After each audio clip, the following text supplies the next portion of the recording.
Hello everyone, salut à tous. Nous chez vous, c'est vous et nous.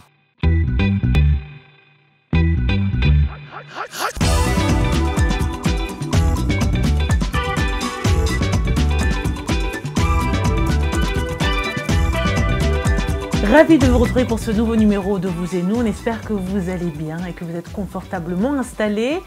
Vous le voyez, nous sommes encore en dehors des studios de la VOA pour répondre à la distanciation sociale. Et cette semaine, nous verrons comment répondre correctement aux questions du formulaire pour la Green Card, la grande loterie américaine qui ouvre donc sa nouvelle édition de sélection. Comme pendant les années antérieures, des milliers d'éleveurs venus d'horizons divers se sont retrouvés sur les terres salées de Ingal pour une importante manifestation du monde rural. Cette fête annuelle des éleveurs, appelée Cure Salée, se passe au Niger et nous avons des images pour vous. Rencontre en fin d'émission avec le chef Pierre Siewé, originaire du Cameroun, adepte du concept de la bistronomie. Il propose de la cuisine fine avec des produits français de saison et des condiments africains. Dans le monde actuel, le plurilinguisme est une compétence de plus en plus importante. Donc vous comprenez pourquoi on doit continuer à apprendre l'anglais dans cette émission avec Michel Joseph dans son segment Anglais Express. Vous ne voulez pas rater ça. Ekia nous invite à Paris pour parler la nuit de la série africaine. Ekia. Après Ouagadougou, Paris propose également la première édition de la nuit de la série africaine. Une dizaine d'épisodes de séries différentes ont été présentés, des séries venant du Gabon, Sénégal, Niger, Nigeria ou encore Cameroun. De nombreux artistes ont fait le déplacement. Je vous propose de voir ce reportage que j'ai réalisé tout dernièrement à l'Arlequin, cinéma parisien. Ils étaient près de 2000 personnes à s'être inscrits. 400 ont eu le privilège ce soir de participer à la première édition française de la nuit de la série africaine au cinéma L'Arlequin à Paris. Une dizaine de séries se sont succédées, des acteurs, actrices et d'autres professionnels du cinéma ont fait le déplacement. Déjà parce qu'on a une série qui sera diffusée aujourd'hui, Madame, Messieurs, saison 2. C'est une série qui relie l'humour, le drame, l'élégance, le glamour. Ça traite beaucoup de notre quotidien, beaucoup de choses que nous vivons au quotidien, notamment les problèmes conjugaux et plein d'autres trucs encore. Mais bien sûr, c'est très important, il faut exporter nos produits. Si nous produisons des films qui ne sont pas exportés, on ne sera pas connus ici. Donc vraiment, je dirais que je félicite l'organisateur, je félicite que nous tous, nous puissions participer à cela une prochaine fois. Effectivement, certaines séries diffusées étaient même en première mondiale. En fait, ce n'est pas une question de réseautage. Il faudrait que les gens comprennent qu'il n'y a pas forcément une question de réseautage dans tout ce qui est actoria ou quoi que ce soit. Si tu décides d'être actrice ou acteur, il y a des castings qui se font tous les jours. Tu tentes ta chance. On va sûrement te rabrouer 10 fois, 20 fois. Mais je pense que si tu veux le faire et que tu as la conviction, tu as la foi et que tu crois en toi et en mettant Dieu devant effectivement, parce que c'est comme ça que je gère ma vie tout simplement, tu vas y arriver. Moi, on a eu à me refouler à pas mal de casting. Je rentrais même pas dans la salle, comme je disais, c'est qui ça sort de la salle. Si je m'étais découragée, est-ce que j'en serais là? Donc voilà, il ne faudrait pas que ma love, mes petites sœurs, mes grandes sœurs et tout ce qui va avec, celles qui voudraient vraiment embrasser ce métier, il faudrait qu'elles aient beaucoup de courage, beaucoup d'armes, parce que c'est pas un métier facile. J'ai bien aimé né du Cameroun, donc il y a la série Monsieur Madame. En fait aussi c'est un dessin animé.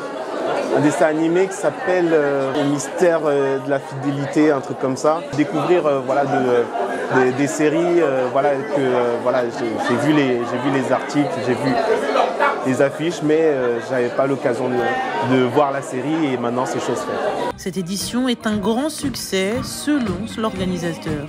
La première édition à Paris, c'est un succès de malade. Il n'y a qu'à voir Il est presque 1h30, personne ne veut quitter la salle. C'est comme si c'était des retrouvailles. Les gens sont vraiment heureux et ils découvrent le cinéma africain qui est en plein essor, un boom exceptionnel, quoi. Waouh, Kia, j'aurais bien voulu être à Paris avec toi pour assister à cette nuit de la série africaine. Peut-être que j'ai pas eu la chance cette fois-ci, mais peut-être que prochainement, nous serons aussi gâtés par une nuit de la série africaine à Washington, D.C., ici dans la capitale américaine, pourquoi pas. Il faut leur dire qu'on les attend. On quitte Paris pour aller au Niger, où l'édition 2021 de la Cure Salée, une fête annuelle des éleveurs, s'est tenue à Ingal, dans le nord du pays, je le disais en titre. Alors, elle a regroupé près de 5000 festivaliers, partis pour célébrer les cultures et traditions Peul et Touareg, alors que les animaux profitaient du pâturage salé de cette partie du pays. Reportage de notre correspondant Abdul Razak Idrissa, suivant. C'est le rendez-vous annuel quasi incontournable pour la majorité des éleveurs pasteurs nigériens. Sur les terres de la vallée de l'Iraser, près d'Ingal, au nord du pays, pousse en ce moment de l'année un pâturage riche en sel, essentiel pour le bétail en complément de l'herbe fraîche. Le pâturage d'ici préserve nos animaux de beaucoup de maladies et nous n'avons pas assez de vétérinaires dans nos zones pour vacciner le bétail. C'est d'ailleurs une de nos doléances aux autorités. Ça fait des années que j'amène les animaux paître ici. Je croise des parents et des amis du nord, sud, que j'ai perdu de vue depuis l'année dernière. La rencontre est donc une occasion pour ces éleveurs de satisfaire les besoins de leurs animaux, mais aussi et surtout de célébrer ensemble les retrouvailles après une année de séparation. Et c'est ainsi depuis la nuit des temps. La Cure Salée, auparavant, c'est quand il y a abondance de la paille, c'est en ce moment-là que tous les éleveurs viennent ici, ils fêtent entre eux. C'est entre eux.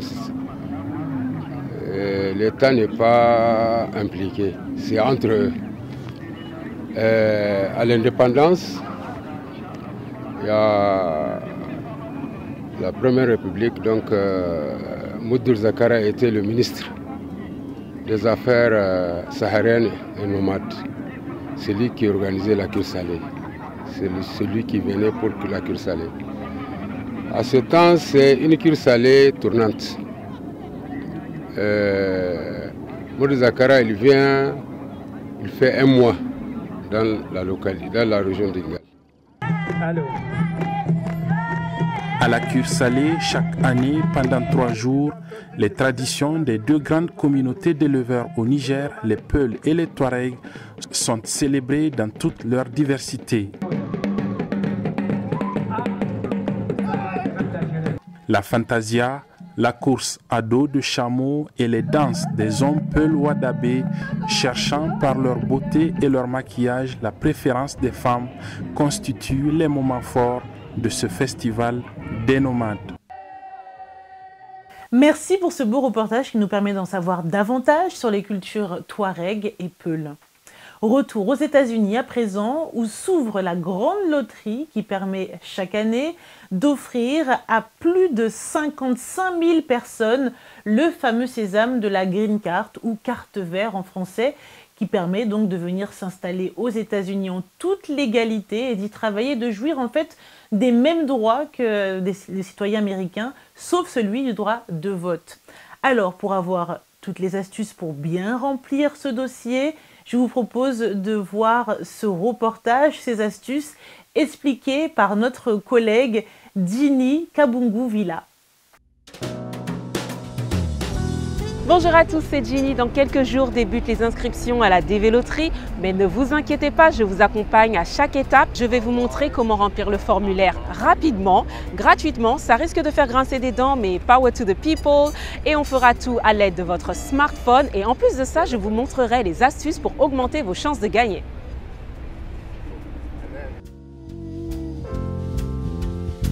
Très bien, alors maintenant on va juste s'assurer que vous remplissez les 3 conditions. La première condition est d'être né dans un pays éligible. Si vous n'êtes pas né dans un pays éligible, vous pouvez déclarer le pays de votre conjoint-conjointe ou celui de vos parents. La deuxième condition est de terminer son cycle secondaire. Ou alors, vous pouvez travailler dans une profession qui exige 2 ans de formation. La troisième condition est d'avoir un numéro de passeport valide. Attention, si vous inscrivez un numéro de passeport non valide ou un faux passeport, vous serez directement disqualifié. Ensuite, la dernière condition, je dirais, c'est d'avoir une adresse postale. Une adresse où vous êtes sûr qu'il fera suivre votre courrier. Ensuite, assurez-vous d'avoir une photo passeport pour vous, votre conjoint et vos enfants. Une photo passeport, pas de selfie. Et assurez-vous qu'elle réponde aux normes. Pour la petite astuce, je ne vous ai pas oublié, comment augmenter ses chances de gagner? Eh bien, c'est très simple. Vos dépendants éligibles peuvent remplir le formulaire de leur côté. Ça augmente vos chances de gagner. Vous bénéficiez du visa en tant qu'ayant droit. C'est intelligent, mais surtout, c'est légal. Bon, je pense qu'on est prêt à y aller. Saviez-vous que le questionnaire ne comporte que 15 questions? Je vous dis que ça allait être rapide. Maintenant, tout ce que vous avez besoin, c'est de votre smartphone ou tout autre appareil qui vous permettra d'aller en ligne. C'est parti, on y va!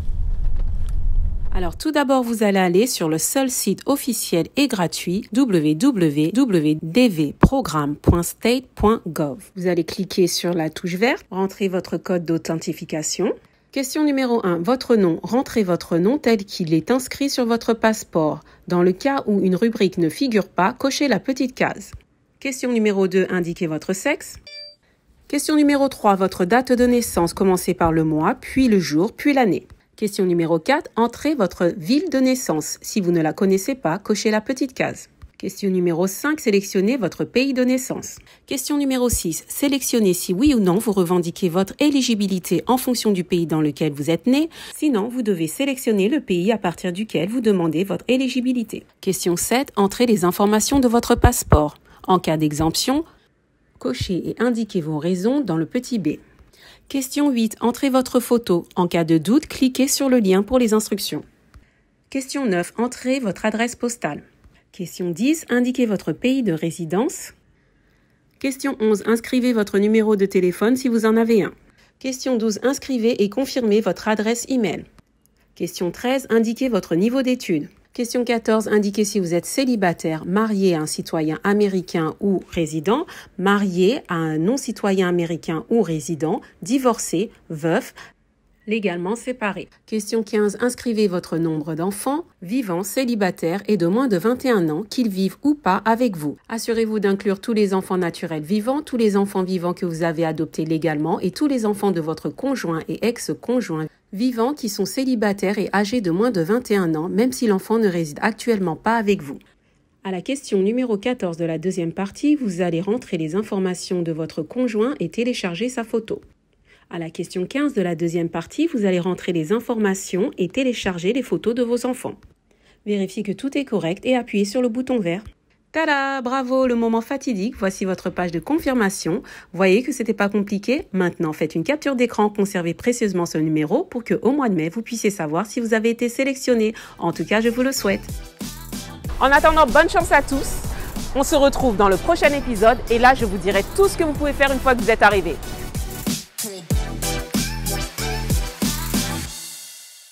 Vous avez compris, cette participation à la DV Loterie est gratuite et remplir le formulaire ne prend que quelques minutes, à condition d'avoir une photo aux normes requises. Attention, en tout cas, une sélection ne garantit pas nécessairement l'obtention de la carte verte.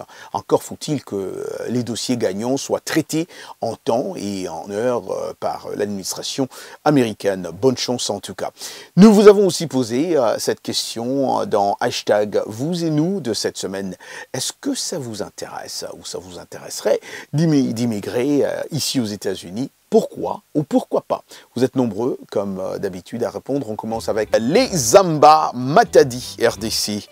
J'en meurs d'envie. Seulement, le chemin à prêter est long et difficile pour y arriver. Parce que là-bas, il y a du travail où on peut organiser trop des choses, étudier dans des bonnes conditions et réussir sa vie. Nous avons également le commentaire de Joseph Kokaba Kinshasa, toujours en RDC. Je n'ai jamais pensé immigrer aux États-Unis, d'abord pour des raisons personnelles, ensuite vu le niveau de racisme de plus en plus accentué. Je préfère circuler tranquillement et librement dans les pays africains. Je ne trouve aucun intérêt à rejoindre les États-Unis. Djibril Diallo, Guinée-Conakry. Tout le monde rêve d'immigrer parce que chacun de nous a une idée différente de ce que représentent les États-Unis. André Mouquet au Congo-Brazzaville, ça ne m'intéresse pas car les images d'expulsion des Haïtiens que j'ai vues aux États-Unis m'ont découragée. Merci pour vos nombreux témoignages qui sont légitimes. En tout cas, aux États-Unis, on peut bien vivre, il faut quand même l'avouer, mais c'est vrai que ce n'est pas évident quand on n'a pas une situation régulière. Donc si vous venez en toute légalité, ça sera sans doute beaucoup plus facile. On se retrouve dans quelques instants, juste après une courte page de pub. À tout de suite.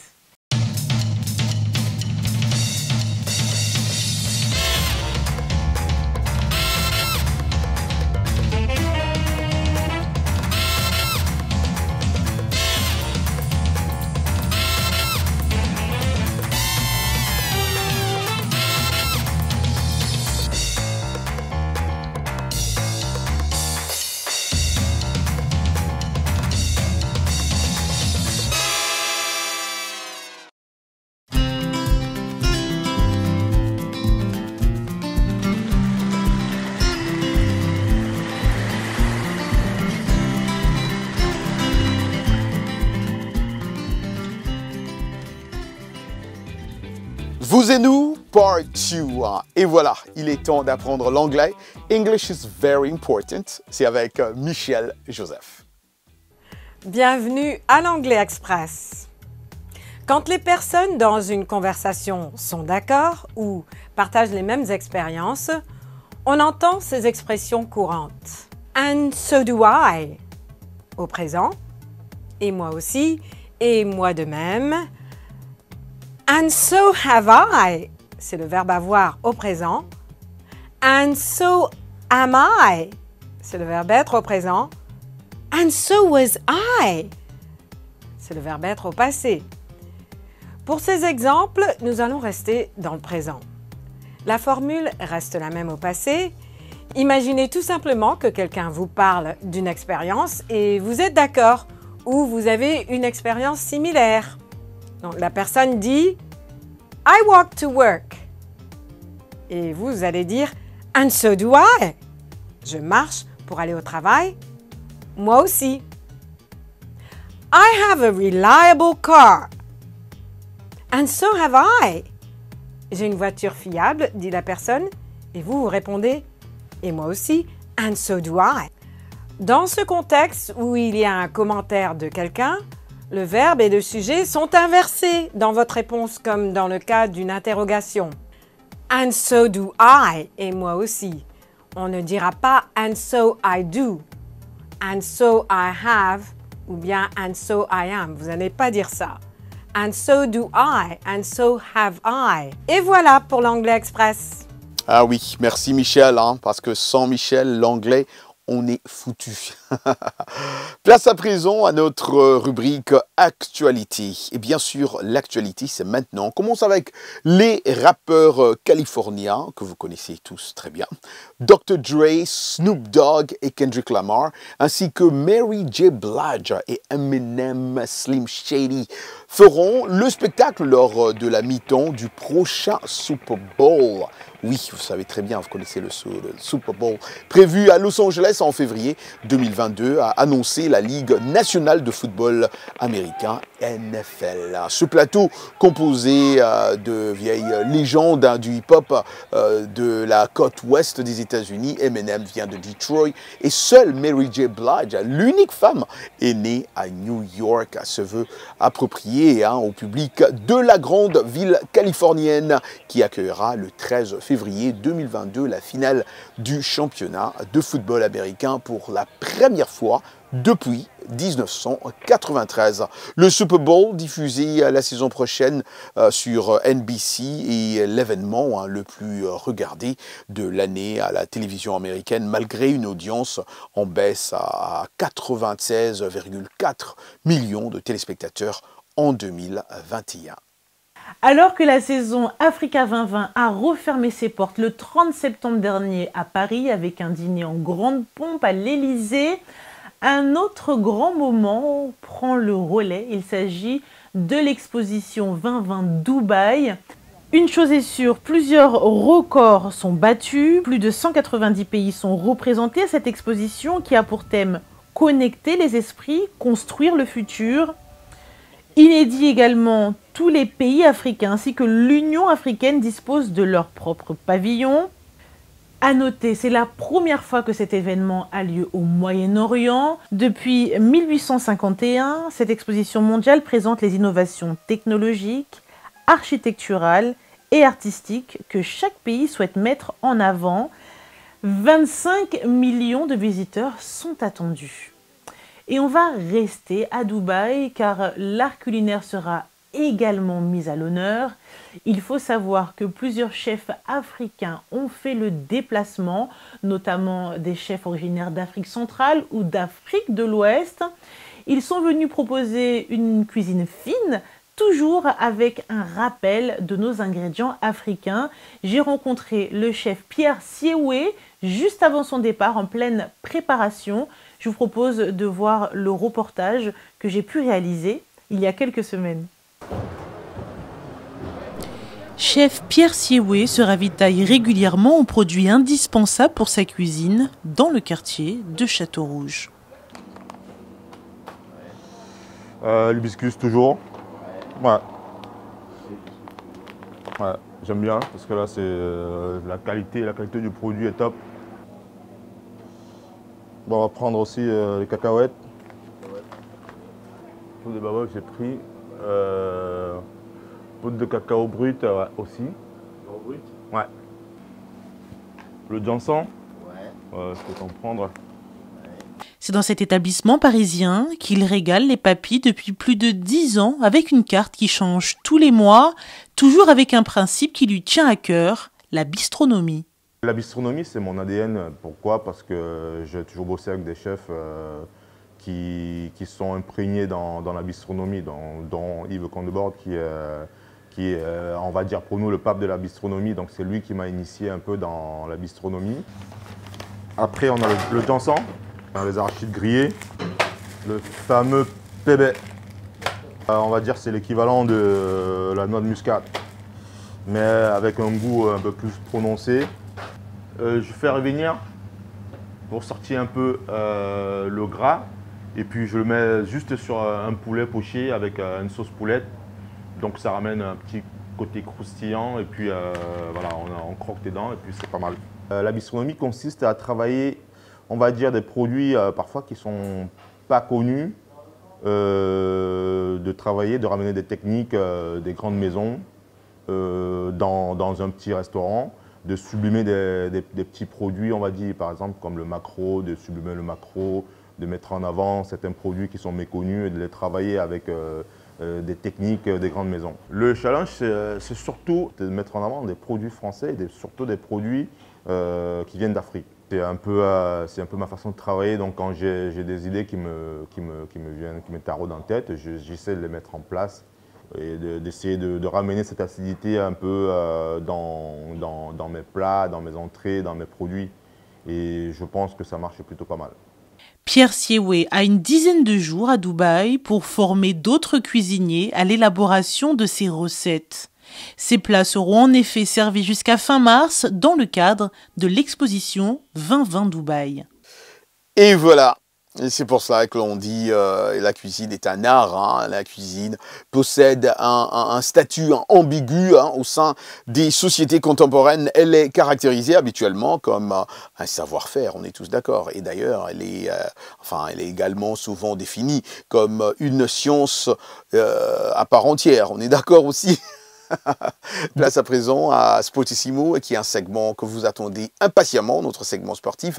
C'est avec Yacouba Ouedraogo.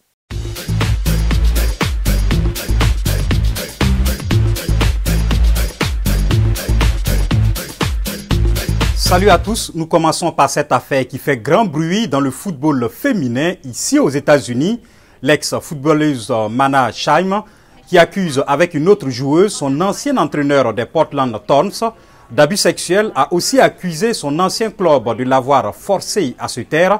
Mana Shine et Sinead Farley ont mis en cause l'entraîneur Paul Rulli, 58 ans, limogé du club en 2015. Sinead a accusé Rulli de l'avoir soumise à des rapports sexuels forcés quelques années plus tôt, lorsqu'il était à la tête du Philadelphia Independence. Rulli est devenu l'entraîneur du North Carolina Courage après avoir été licencié par les Thorns. Les Courage l'ont licencié la semaine dernière. La commissaire de la Ligue nord-américaine de football féminin, Lisa Bird, mise en cause pour son inaction dans cette affaire, a fini par démissionner. Vendredi dernier, la FIFA a annoncé l'ouverture d'une enquête. Une note beaucoup plus gaie et nous prenons la direction de la République démocratique du Congo pour parler d'un sport pas très connu sur le continent, le patin à roulettes. Ça se passe à Goma, dans l'est de la RDC, et pour Serge Makolo, le patin à roulettes est un moyen d'oublier ses ennuis, comme l'éruption volcanique qui a détruit sa maison. Et il espère que ce sport lui rapportera un jour une médaille sur une plus haute scène mondiale. Suivez. La circulation et les nids de poules ne sont pas les seuls dangers pour les patineurs à Goma. Cette ville agitée du Nord Kivu a été touchée en mai dernier par l'éruption du volcan Nyiragongo. Au moins 31 personnes ont été tuées et des milliers de maisons détruites. Parmi les personnes touchées, le patineur Serge Makolo. Il a juste eu le temps de prendre ses patins à roulettes et une poignée de médailles avant que le magma n'engloutisse sa maison. Bon, éruption, vraiment, il était ça, non? Parce que... Cette éruption m'a fait mal car j'ai perdu beaucoup de choses. J'avais beaucoup de matériel et certains appartenaient aux enfants que j'encadrais, des patineurs juniors qui nous remplaceront dans le futur, les futurs champions du monde.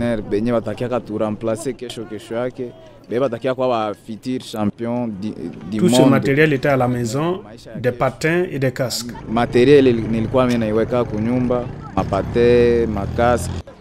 Makolo a participé à des compétitions dans l'espoir de gagner des prix pour reconstruire son académie. Ce mois de septembre, il a remporté une médaille d'or individuelle et 4 autres médailles lors d'une compétition nationale à Kinshasa.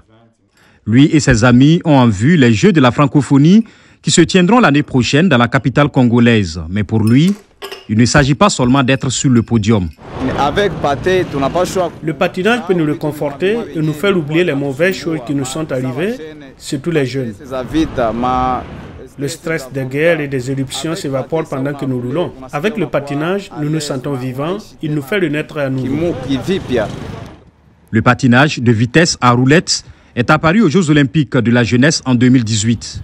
S'il devient un sport olympique à part entière, Makolo espère un jour ramener une médaille d'or à Goma. Pourquoi pas, champion? C'est ici que s'achève ce numéro de Sportissimo. Au revoir. Merci Yacouba, on se retrouve très vite. C'est sur cette note sportive que nous allons terminer cette émission. On espère que vous avez passé un bon moment. On a pris beaucoup de plaisir à la réaliser, en coulisses notamment avec Jean-Louis Mafema, Salwa Jafari et également Chérubin Dorsil. Un grand merci à vous pour votre fidélité. Bien évidemment, un grand merci à toutes nos chaînes partenaires avec un clin d'œil particulier cette semaine à CRTV au Cameroun et BF1 au Burkina Faso. Comme il est coutume de dire, Roger, rendez-vous la semaine prochaine. Ciao. Bye.